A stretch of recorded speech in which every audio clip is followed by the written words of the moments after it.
여쭙겠습니다. 12월 3일 날 계엄 발표가 있을 때 소방청장 주재 회의를 개최한 걸로 알고 있는데 맞습니까? 네, 몇 시에 개최하셨죠? 지금 제가 자료를 가지고 있지 않아서 정확하게 기억은 안 납니다만 10시 30분경에 비상계엄을 발표되었고요. 제가 알기로는 소방청이 다른 어느 부서보다 빨리 국가장 대책회의를 개최한 걸로 알고 있습니다. 예, 청장께서 직접 주재하셨죠? 그렇습니다. 예. 예. 국가장 대책회의에서 당시 행안부 장관이었던 이상민 장관으로부터 지시사항이 있었습니까? 전화를 제가 그 회의 중에 네. 전화를 한번 받았습니다. 예. 그 전화의 내용이 예, 혹여나 주요 언론사 단전 단수와 관련된 내용이었습니까? 그 소방 활동에 대해서 특별한 아니 제가 사항이 묻는 있는가? 거에 청장님 답변해 주시면 되는데요.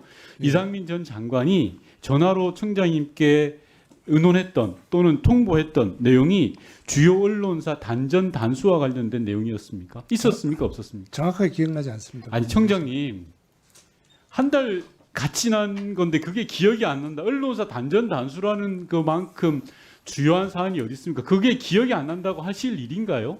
다시 제가 여쭤볼게요, 청장님.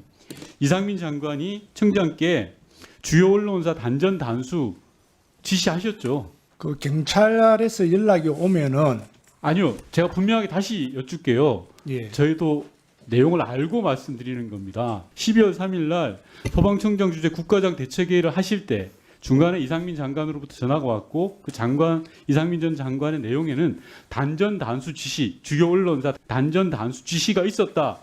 맞습니까? 아닙니까? 단선 단수 지시가 명확하게 있은 것은 아니고요. 그 경찰에서 협조 요청이 있으면은 자, 협조해 주라 그럼 이렇게 예. 이렇게 물을게요.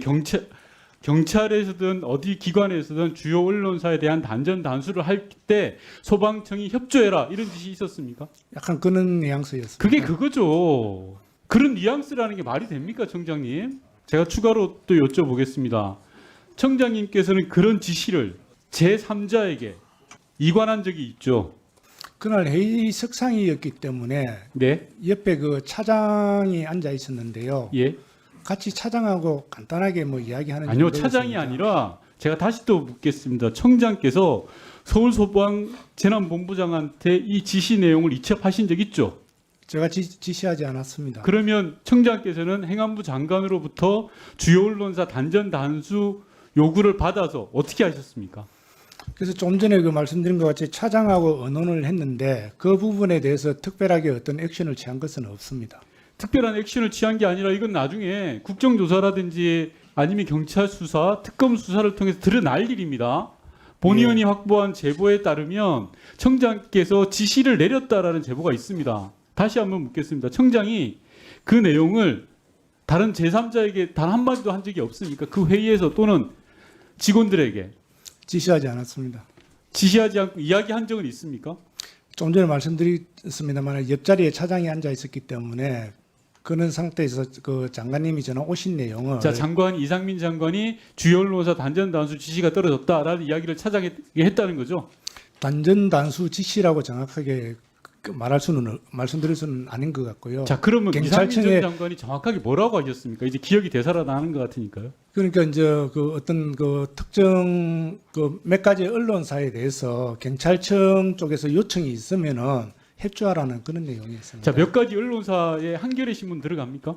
예, 아마 답을 하세요. 예. 들어가시죠? 들어가는 것 같습니다. 예. 경향신문 들어갑니까? 예, 있었던 것 같습니다. 조선일보 들어갑니까? 안 들어가죠? 기억이 없습니다. 저도. 예, 안 들어가죠. MBC 들어가죠. 예, 그런 것 같습니다. 자, 정확하게 이야기할게요. 한겨레, 경향, MBC 소위 진보 매체라고 하는 언론사의 단전 단수를 이상민 장관이 지시했고 그 지시를 받은 소방청장이 차장에게 상의했다. 이게 맞습니까?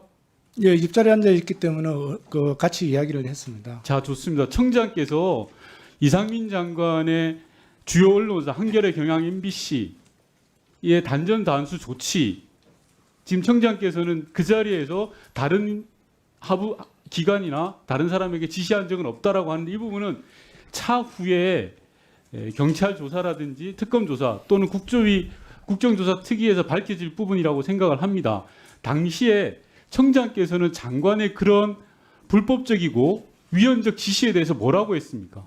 제가 뭐 딱히 거기에 대해서 답변 드릴 수 없었던 부분이 제가 생각할 때는 그날 그 상당히 급박한 상태입니다만은 그 단전 단수가 소방의 의무가 아니지 않습니까? 네. 그래서 거기에 대해서 제가 명확하게 답변을 드릴 수도 없고 장관님도 명확하게 저한테 지시를 자, 하신 게 좋습니다. 아니고요. 그 장관 이상민 장관이 경찰청에서 자. 요청이 오면 협조하라는 아니, 그게 지시죠. 협조하라는 게 지시지. 말씀이었습니다. 그럼 공직생활 지금 하루 이틀 하십니까, 청장님? 전화 온 게 정확하게 몇 시쯤입니까? 제가 알기로는 소방청 국가장 대책회의가 10시 35분 그 언저리에 시작을 했는 걸로 아는데 이상민 장관 전화 온 게 몇 시쯤이었습니까? 전화 받은 시간이 10시 그때 그 자료를 보니까 10시 37분에 제가 전화를 받았습니다. 10시 37분 그런 중차대한 일을 왜 국회에 보고조차 안 하셨습니까, 청장님? 오늘에서까지 한 달이 지나서까지 소방청은 아무런 보고조차 하지 않았습니다. 그냥 비법하고 부당한 지시라고 청장이 뭉갠 겁니까? 그 전화가 왔느냐에 대해서는 전화를 받았다라고 저희도 국회에 답변 자료를 제출했습니다. 그 전화에 가장 핵심적인 내용이 있잖아요. 소위 말하는 진보 매체, 한겨레 경향 MBC 등에 대해서 단전 단수 조치를 취하는 계엄군 또는 계엄군 산하에 있는 경찰의 조치에 대해서 소방청이 적극 협조하라. 이게 불법인 겁니다. 아니요, 그렇게 좀 전에 말씀드렸지만은 그 부분은 명확하게 제만 알고 있었던 내용이고 제가 누구에게도 그것을 지시를 한 적이 없습니다. 수사 결과 중에서 밝혀질 거고요. 내란에 대한 불법 부당한 지시를 받았다라는 그 내용들을 국회에 보고를 하셨어야죠, 최소한.